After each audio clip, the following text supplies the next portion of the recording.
Hello, and welcome to the first episode of Shades of Grey podcast, not to be confused with 50 Shades of Grey. I am your host, Amber Grey, and today we will be interviewing 3 people with different occupations who will tell us how their occupation has informed their views on nature and community and how they see themselves in relation to nature and community. So, I have one of our first special guests here today. Would you like to introduce yourself, my friend? Sure. My name is Ava Hicks-Mazzallo. I am from Northampton and a lover of life.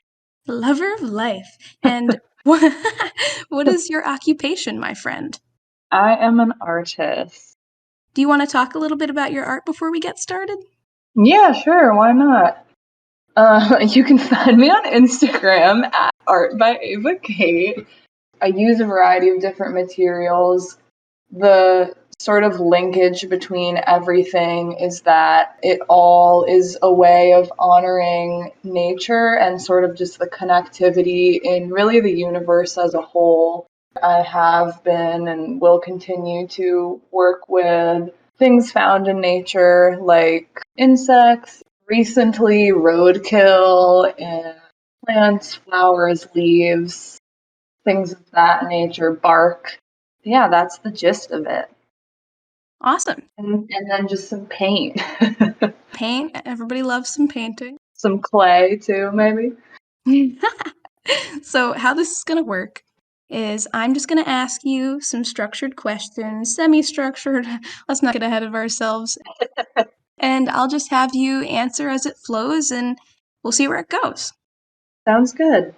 So then, first question we have is, does your occupation directly correlate with your values as you kind of already answered this, but do they correlate with your values as a person, or do you see it as a means to an end? Yeah, they absolutely converge. I mean, I hold nature and just like the divinity within all of us to such a high appreciation. So my art is a way of honoring that and just showing my gratitude. And, throughout my life, I try to live sustainably, again, just as a way of honoring the gift that I've been given to be on this planet with all these people and animals and plants and creatures and fungi and yeah. Nature is a big thing of inspiration for you. It's what informs a lot of your art. Yeah, absolutely. Do you think that the amount of exposure a child has to nature affects their identity for their occupation? I think it definitely has some effect, but I will say I'm totally the black sheep of my family. Like, I think my parents have probably never gone on a hike in their life. They lived in Manhattan for a lot of their life. I don't think they've ever been, I think maybe one of my moms has been camping once before. So that's probably a lie. They may have gone on a hike. But, point is, like, the activities we did together as a family were art or going to see a show. There wasn't that much connection to nature. We would go to the beach and stuff, like in Cape Cod every summer. But I wouldn't say that I was really in nature the same way that I am now. But I do think it has made a difference that I didn't grow up in a city. Like, even though I wasn't out in the woods, I still had a backyard. And at school, like, I remember there was this week-long thing that we did in 5th grade called Nature's Classroom, where you go and, like, stay in a cabin for 5 days and you have little workshops about science and nature and learning. And so that was sort of like really my first introduction to like a deep appreciation for nature. And then I've always liked spending time by myself. So I think as I got older, I started to deepen that appreciation. And so I would spend time by myself outside. So that's how you connected to nature throughout your life so far. How about for community? What was your exposure to community like as a child?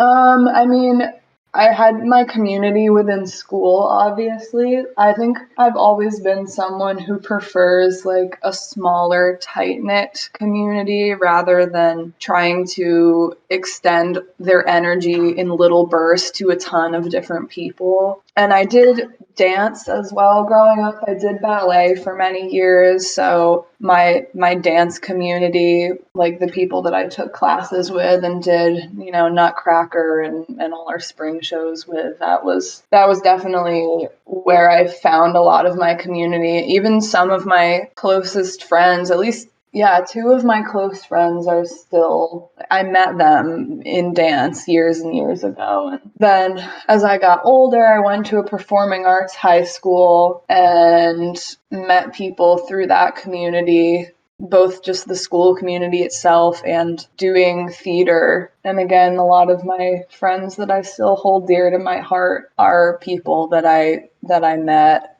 in high school. And now I'm actually opening myself up to a whole new community. I've developed who I am as a person, and I have more of an understanding of my goals and intentions and values, more so than I did when I was at that age in high school.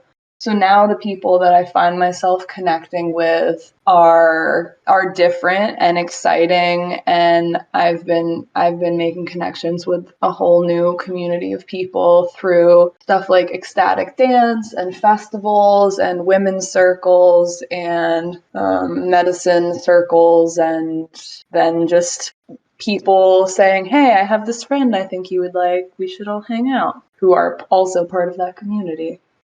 So would you say that these experiences that you've had, both later on in life and earlier in life, has your level of openness to community been shaped more by your childhood or your later years in life? Definitely my later years in life. I was pretty closed off, actually, for a lot of my life, especially in the pubescent years. I was just so internal and self-conscious and self-doubting that I just didn't allow myself to have as much community as I probably could. And I think the reason that I have been opening myself up to the idea of community so much more now is because I do have this idea and grasp of who I am. People always tell you to be yourself, but if you don't know who you are, how are you supposed to do that? And now I actually know who I am, so I can be myself and therefore make more genuine connections. That's a good point. I feel like that's something a lot of people realize as they get older. Yeah, definitely. It's coming with age. For you, what does the word community mean to you? And how do you relate to that term personally now as an artist?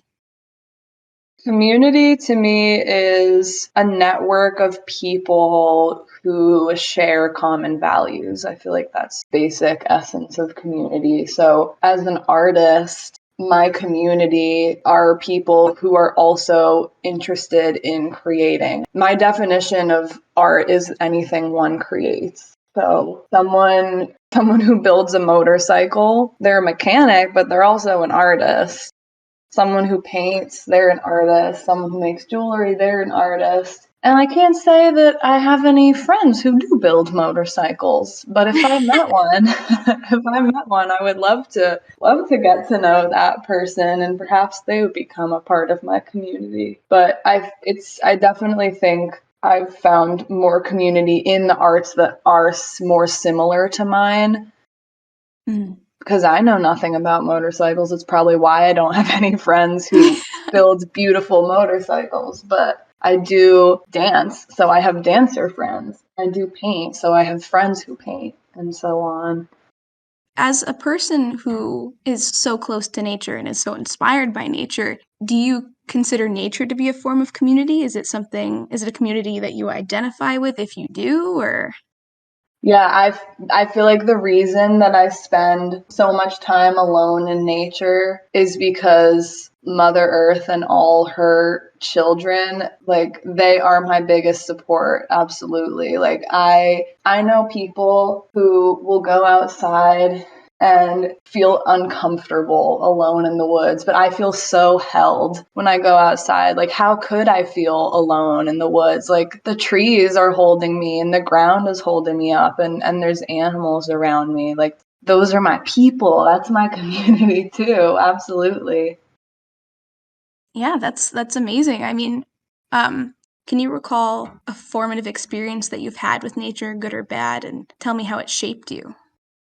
This is such a simple example, but I'm gonna go with it because it's the first thing that came to my mind. When I don't know if they still do this anymore, but I went to Pioneer Valley Performing Arts, and when I applied, they used to have you do some type of like audition. It wasn't based on how good you were. It was just they wanted to see that you were interested. So I decided to do a dance because that's what I initially went to PVPA for. And I had made it like I don't even remember what it was, but it was based on some like abstract concept, and I thought I was being really cool and like artsy fartsy, but that is my first memory I have of doing intuitive movement. Like, I kind of just started to move based on a feeling, and then the pieces that I liked, I kept, and then it turned into something choreographed. But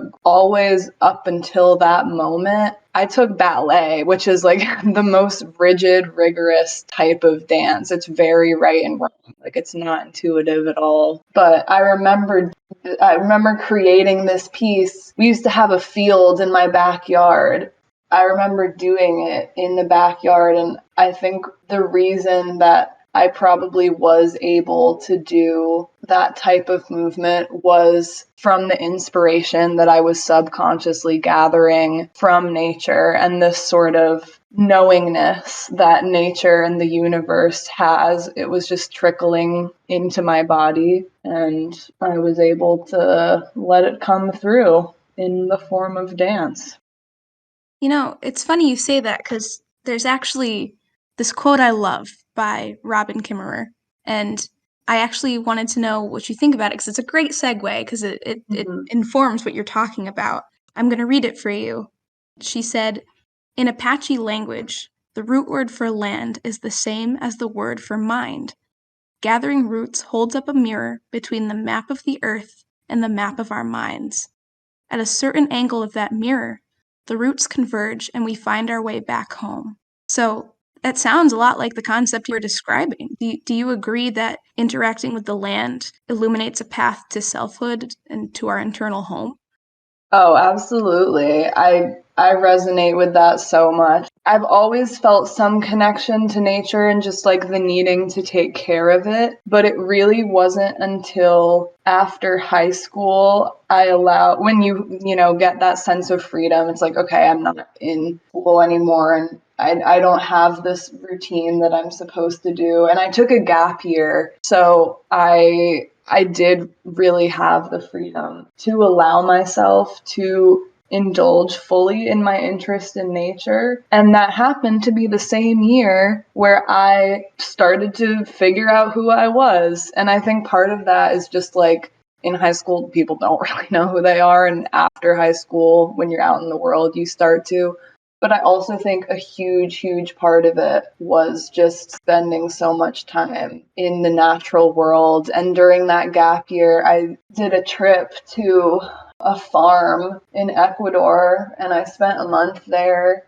I think not having my phone around or a laptop, just being out, like taking care of the chickens and donkeys and helping to grow plants and like scatter mulch around, you start to realize this connectivity that everything has. So I completely agree with that quote and that message. Absolutely. I guess I just have one more question for you, and this is one just based upon what what you've been telling me. But it does seem like you have a very deep connection with nature that flows through you rather easily. Hmm. But community ties are something you've had to more actively work for and put Yeah. yourself out of your comfort zone to achieve. So, do you think your outlet for deepening your sense of community has been through nature? Yeah, I definitely think so. I think finding people who equally have this connection to nature makes it a little bit easier too, because it's like, oh, okay, well, that's one thing right off the bat we know we have in common. And also, I think nature doesn't judge us. Mother Earth has never judged me. And when you put yourself into a position with new people, there's always an inkling of, am I going to be judged? What are they going to think of me? I don't feel that when I am out in the natural world. And yeah, just making connections with people who feel as passionate as I do. It just the connections come easier than if I were to spend time with somebody who doesn't have that deep admiration for the world. Although I do enjoy spending time with those people because it's kind of fun to try and put those ideas in their head and be like, do you realize how fantastic this world is? Because it's easier for you to just share a passion that naturally spills out of you anyway. Exactly, yeah. Wow. Well, this has been lovely. Oh my goodness, yes. Thank you. Thanks for coming. Thanks for being part of this sort of trial and error process we have going. And yeah, are there any last words of anything you would like to plug or say? I will mention my art Instagram one more time in case you didn't catch it earlier. It's at art by Ava Kate. The Kate is with a C, not a K. With a C, not a K. So yeah, go follow Ava. She's awesome. She makes great art. Yeah, thanks for joining me. Heck yeah, yeah, this was such a pleasure. I wish you luck in the rest of your endeavors. Thank you so much, Ava. Okay, so now we are here with our second guest. Yeah, would you like to introduce yourself, my friend? Yeah, I'm Justin Laflamme, and I am a streamer slash content creator. You're building up quite quickly. It's going. You're getting there. You're committed to it, and that's what matters. I guess we'll jump right into it then. So, would you say, Justin, that your occupation directly correlates with your values as a person, or do you see it as a means to an end?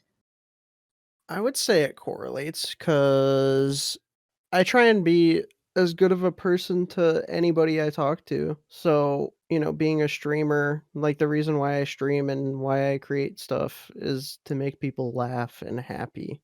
And that's what I try and do in real life. I try and carry that over, and when I stream it's brings out different parts of me, but it brings out the positive stuff. Yeah, it's an occupation that feeds the positive sides of you. Yeah. All right. We're gonna lead into a slightly different piece of the interview where I'm going to ask you, do you think that the amount of exposure a child has to something like community and nature significantly affects their identity in their occupation when they get older? So what do you mean by like their exposure to it? Like when they're a child growing up, maybe around their family or just like with the things they do in their free time, do you think the Mm, level of exposure they have to it affects the identity they have when they grow up and think about what they want to do for a career? I would say so because if you're around your family more, you're going to get different influences from your family and their thoughts and their way of thinking, and it'll affect what their career path is. I would say in my adolescence, I was alone in my room quite a bit. So a lot of my influence is actually like from the internet, I would say, because I would watch other content creators. Like I watched Rooster Teeth and Funhouse and Inside Gaming and all these different channels. And I think a part of my personality and my humor and really everything about my online persona and myself in general is based from those because I was just Nugget. kind of I kinda locked myself in my room and watched videos all the time because that's what made me happy, so, it definitely affects you, influences you in different ways, so, like, if I was downstairs or whatever, if I was talking to other family members and people, I would get their thoughts if I was with them more, you know? It sounds like you might even say that the amount of exposure you have to anything as a child significantly can shape your identity and occupation, because for you, it was the internet. Of course, yeah. And it's kind of what I've wanted to do always because of that. I think it's because I started so early, like started watching those channels so early and everything. I was like, oh, I want to do this when I grow up.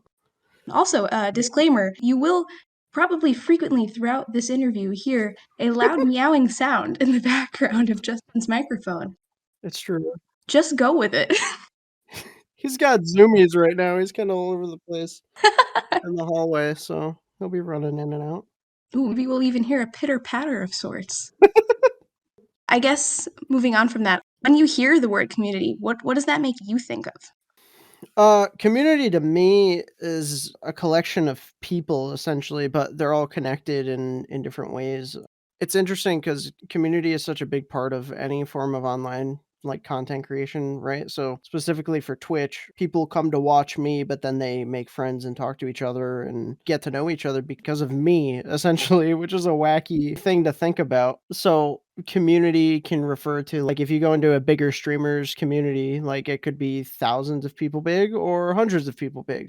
My Discord server is kind of small. It's like 200 people, but there are people in there who have like become best friends and they've said it because of my Discord. So I guess community would be that connection between everybody, but not with just my community members, but like other communities as well. So like me networking and becoming friends with other streamers, our communities kind of mesh together and become like this one big umbrella community. Specifically, like Meg is another streamer who I would say had become one of my best friends, and our community is pretty much intertwined. So, like, if you go into her Twitch chat, you'll see people from mine. If you go into mine, you see people from hers, and we just started sharing like all these community members because we stream together so frequently. You know, people just start to get to know each other across chats.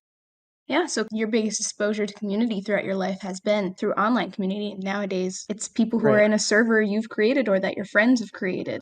Yeah, even when I'm, like, editing for other streamers, I'll pop in and people will know me because I'm their editor or whatever, and it's just like it's the same feeling as, like, walking into a room and everyone's like, "Hey!" You know? It's like that same kinda thing. Yeah, that's really beautiful, and that's not something a lot of people tend to think about when they think of community or when they think of the internet for that matter. Um, Moving back into the nature bit a little, would you consider nature to be a form of community? Like nature itself, like the woods. Like Yeah, that too, but that's one way. We'll think of it two ways. Do you think nature itself can be a community, but do you also think that people can have a community with nature? Can they be within the nature community and interact with it like it is their own community? yeah, I would say so. Like, community is basically formed upon similar interests like that. So, if people have the same values about nature and about themselves, and you can connect with other people on that, yeah, I would say any form of nature, really, you'll be able to connect with other people. Yeah, yeah, definitely. I know this is a little out of your realm of what you normally Yeah, think about some of these things, but that's part of the reason I actually wanted you on here is because you're probably of all the interviewees the one that's farthest away from thinking about community in terms of nature and nature in terms of something close to you. So it's interesting to have your perspective and your voice on it as someone who is in some ways more objective.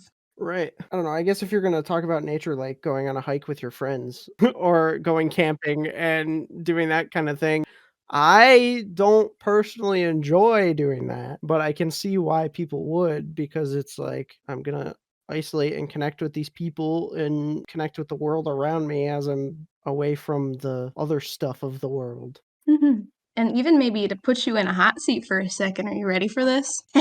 Oh my God.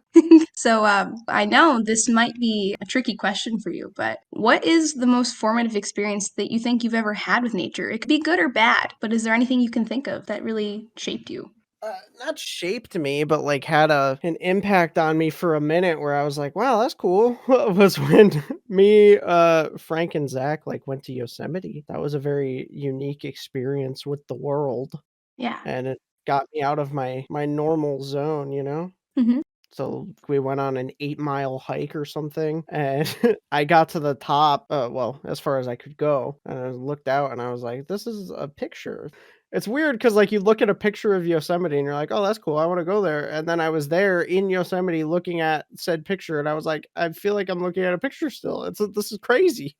It's interesting how you connect even when you're there in person, it's still connected to, like, a digital representation of sorts in your mind, because Right. that's kind of how your brain's almost wired to think with just how your life is. Right. Yeah, it was really weird because I was there in the moment and I was looking out and I was I was just like, "This is crazy, it's cool, but also, I don't know." Yeah, I can imagine. I mean, that was probably the deepest you've ever been in with it, huh? Probably. Do you think that experience shaped your relationship to nature a little bit, or do you think your relationship to nature formally shaped how you interpreted that experience? I don't think it changed me at all Interesting. in any way, like, I still feel the same way about nature and about the world. I don't know, I kinda whereas people would, like, sit on a cliffside and look at the sunset for however many hours and be like, "Wow, that was life-changing," I would be like, "Yeah, that was alright. That was cool. Whatever." And then I would leave, and I would feel the same, but people could go on some, like, crazy adventure and have a life-changing experience, but I would go on the same adventure and be like, "Yeah, that was cool." Huh. I don't know, I think it's just because I'm so disconnected from the world, like, the outside world, 'cause I'm in my room all the time, constantly. Yeah. Like, this is my life, this is where I am, and I guess that's my way to open up and explore my mind, whereas other people go on a hike and, like, they'll have a brain blast and think of some crazy idea, Mm. but me, I'm like, as I'm sitting at my computer, like, editing some video or something, or just sitting here, that's when I have an idea. Do you think there could ever be a crossover that would spark a moment of empathy or connection between you and nature, or do you think it's just something that's so far removed from your emotional state that it might not ever register and resonate with you in the same way that the internet and streaming and editing does? I don't think it'll ever resonate the same, but I'll probably at some point have another moment where I do something cool in nature, and in the moment, it'll be like, "Wow, this is really cool," but then, like, literally a week later, I'll be like, "Yeah, it was alright, whatever." I don't know, it really doesn't change me too much, it's like this one bubble that just kinda sits there and doesn't do anything. They're fleeting moments. Yeah.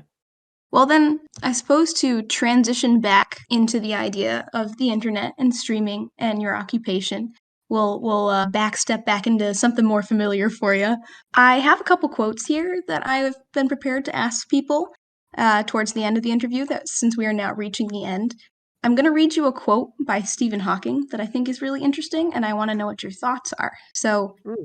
pretty short, but he did say once when he was still alive that we are now connected by the internet like neurons in a giant brain. So now, a lot of people tend to think the opposite about the internet. We kind of touched on this earlier. Many people seem to think that technology isolates us from others and weakens our social support systems. And we've talked about earlier how you have an online community known as the Pack, where Yeah. you're in contact with people and they're in contact with you pretty frequently. And I could certainly see how you could liken that community to the same mutualism of neurons in a brain. But can you explain to me the substance your community has beyond this purely scientific likening? Because I know it's so much more for you than that. Yeah, not like I said, not even just like my community, but I think the biggest part is other communities, right? So the fact that I can find a random TikTok and then go to this person's stream and become literally their best friend is so insane. A lot of people focus on like the negatives of the internet, and I bet like someone will think of a TikTok and be like, "Oh, that," like they'll cringe at the thought of TikTok. They'll be like, "Oh, that's stupid kid stuff." It's like, "Oh, put on a sound and dance to it," or whatever. No, it's like the internet and Twitch and everything is just so much more positive and connected because once you get to know somebody, I have an easier time opening up to my internet friends a lot of the time because I can literally just at 2 a.m. just like send a random message and they'll pretty much respond every time. Or, like I know that I can go to you and say like whatever I want and you'll Yeah, help me and be there for me, but it's like different, you know? because they work on the same schedule as you do. Their brain operates in a similar way to yours, right? Exactly. And having similar interests with people who are 1,000 miles away from you, but you can jump in a Discord call at any time and feel like you've known them your entire life and talk about stuff that like get really deep with stuff or talk about new stuff in your day or your week or whatever. Like, you can do that so much more often on the internet than people think. Picking up the phone and calling someone terrifies me, right? I I hate making a phone call. If you tell me to order pizza, I will go out of my way to see if there's a mobile app or see if there's any way I can order said pizza without talking to a human. I hate it. However, if I go into a Discord call and there's someone in a random voice channel that I might know or someone that I don't talk to frequently, or if there's a group of people, I will hop in there and like introduce myself and talk to them. I don't know why it's so different, but it's because like I know that they're gonna have a similar personality to me, right? If they're watching this streamer and being friends with them, or if they're in my community, like they're there for me, they're there for my friend, and so we all have similar mindsets and we can all just vibe together without feeling like judged or without feeling negative in like any way. I mean, yeah, there are the negatives of the internet, of course. There's negatives with anything and things happen, but the positives outweigh like all the negatives.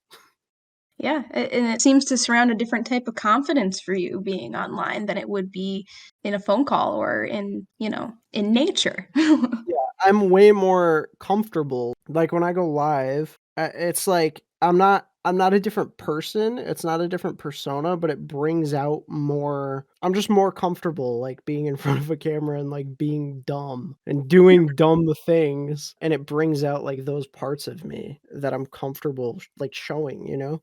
Yeah, and it's interesting too to compare to the former interview I just did with Ava, where she has a very, very strong connection to nature and she has Mhm. like a weaker connection to community. But for you, it's almost the inverse, where you have a weaker connection to nature, but you have such a strong sense of community, Yeah.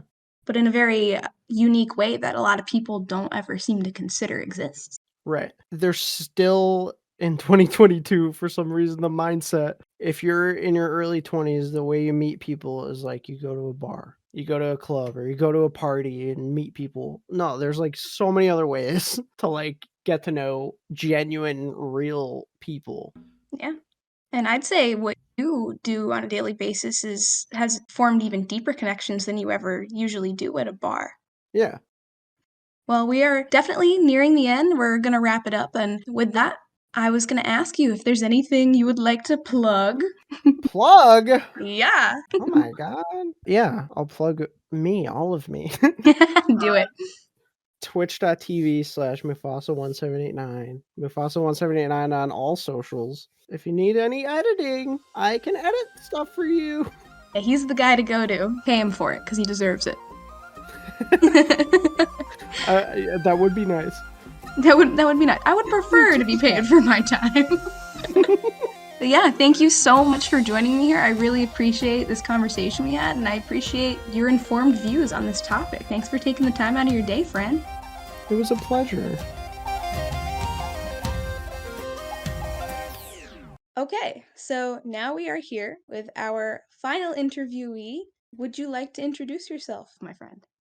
Hi, my name is Ava Smith. My career path I majored in economics and computer science, so I guess I'm focusing mostly on data analytics and model development. Very different from the two people we've interviewed so far.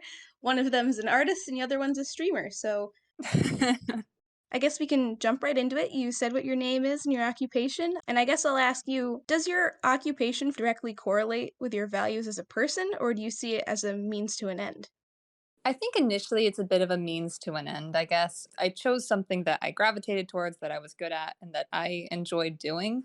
As I've looked more into companies that I would work for, and as I've seen just my peers in this field go out and find companies, you can support your values and you can support what you believe to be right by choosing what to work for. Like, I know plenty of people that went off to work for Amazon and quickly regretted that decision because, I mean, they felt terrible, for a lot of the stuff that they were working on, because they knew the impact of the code they were making, of the algorithms they were supporting, Mm. were going to be negative on other people and negative towards the world around them.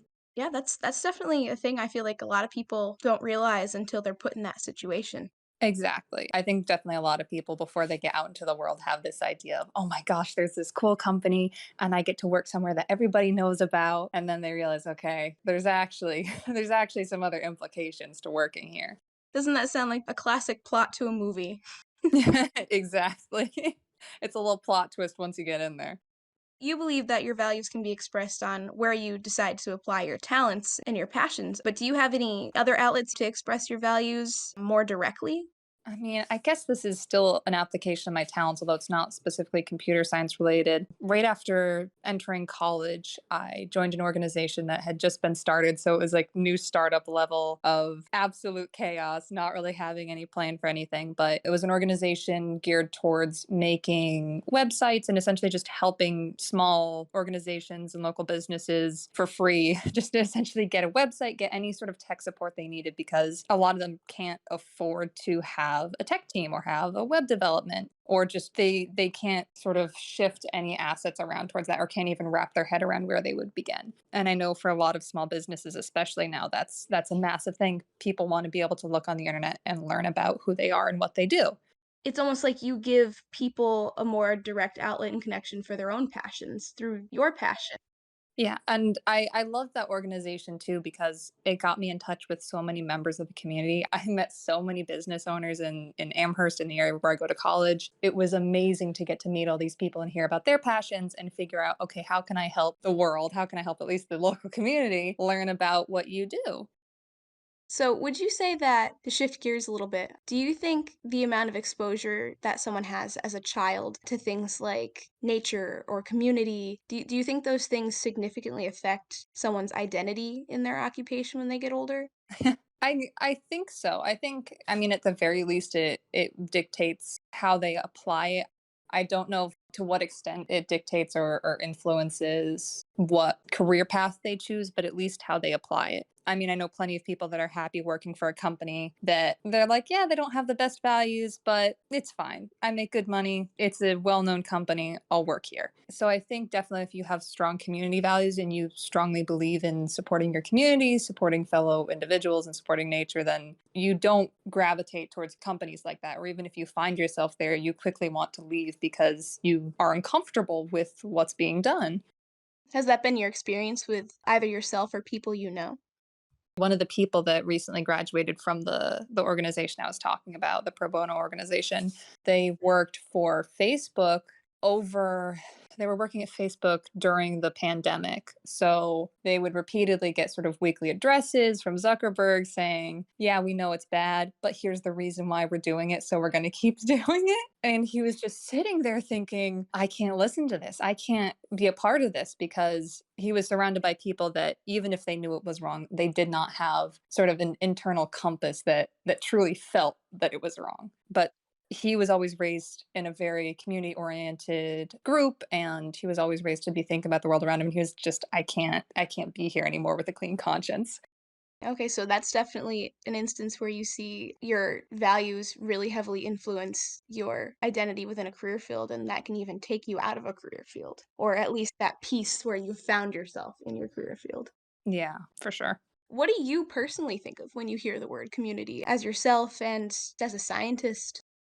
A community that I have been really indoctrinated in as somebody who did computer science is, at the very least, I got very into the sort of open source code community. That's a very strong community with a lot of strong beliefs. There's sort of the idea that you should develop tools, you should develop code that everybody can have access to and build off of. And through that, we're going to make things that are much better than if we were licensing and trying to create paywalls the entire way through. So there's operating software like Linux, for example. Operating systems like Linux and Ubuntu, all of those are open source because they want to make sure that people can develop and grow. And I love the community of that develops open source software because they're just so focused on what is best for everyone, not what's best for me. What can I do to make sure this community continues to grow? Based upon your exposure to that community, is that the sort of place in your occupation where you see yourself in the future, or is it just something that's informed your perspective? I think it's informed my perspective. And unfortunately, I mean, just by nature, the way it works, people don't make really a career in open source software. There are sort of, I guess, sponsored programs. Like Google has a sponsored program where it's their Google developer organization that pays people to make open source software. But for the most part, people have a almost day job, and then open source software is their way of giving back to the community. Wow, this is stuff I feel like where I am in life, I don't normally get to think about or talk about these things either, which is really interesting for me too.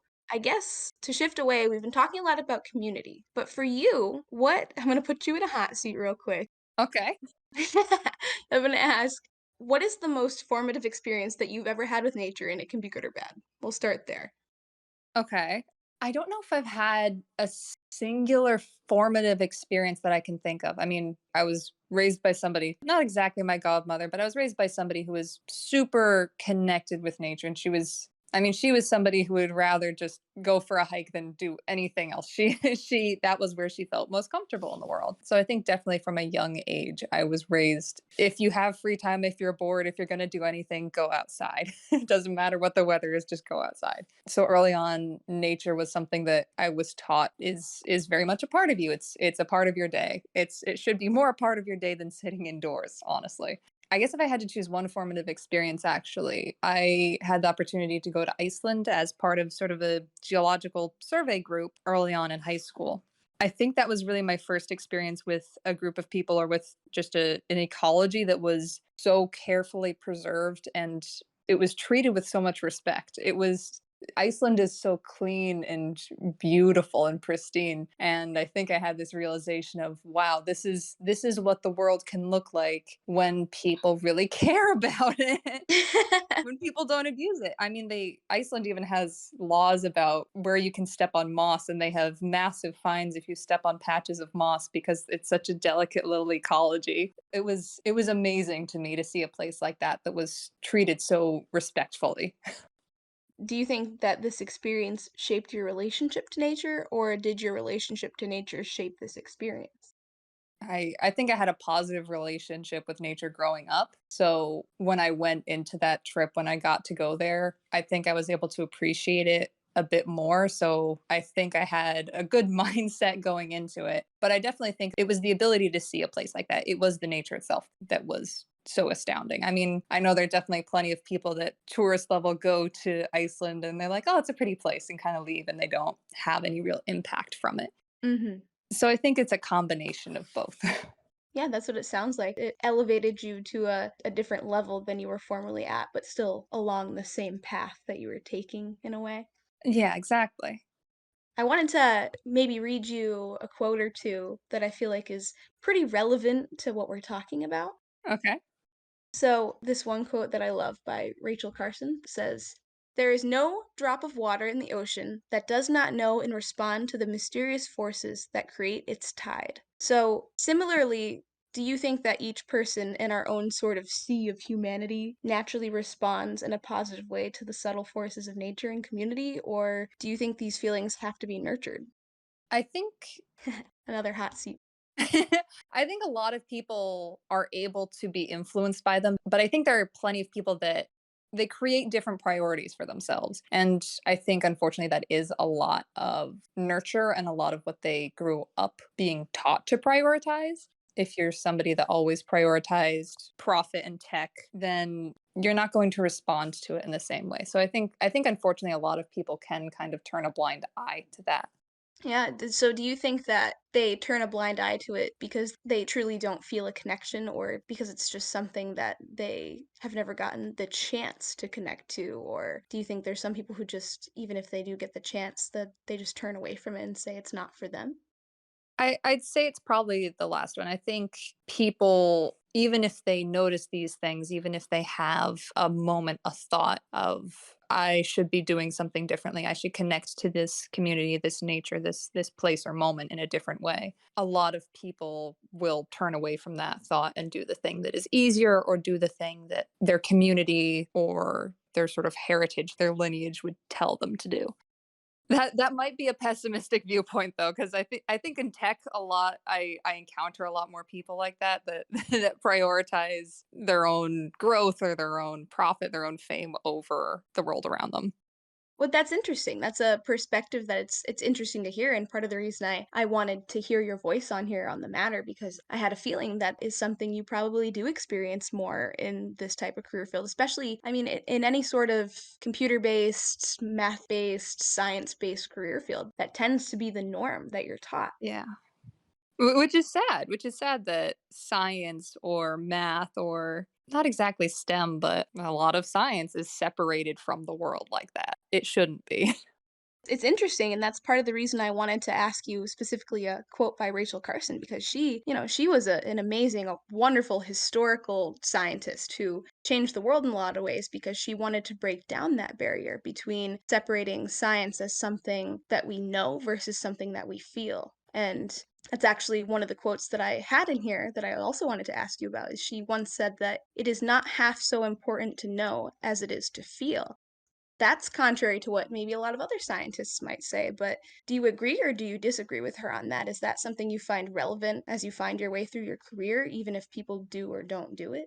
I think that's incredibly relevant, especially to people in STEM or math careers or computer careers, because throughout your schooling, throughout your career, you're taught think, and nobody ever tells you to stop and feel and question the actual outcome. I've been doing a bit of research lately, actually, into algorithms, for example.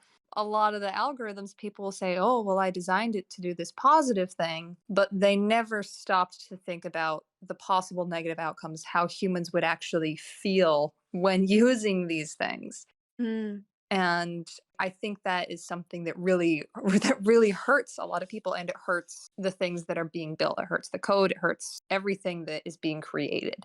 I totally agree with you. I could see a lot of examples in today's society where that has happened, and I suppose it's still happening, right? Yeah, unfortunately. I hope, or I like to think that we're turning a little bit of a corner in that. A lot more people of my age, of our generation, are starting to realize that the stuff that's being created and put out into the world by people in my career path are often problematic. They're often missing a lot of the human level functionality. So I hope that we're starting to turn a corner in what we're producing and how we're educating people as well. So I guess with that being said, we'll end it on this. What does an ideal future for you in your career field look like in a way that harmonizes with both what you know and what you value and what you feel? I know it's a big question. Ending on a happy note, at least.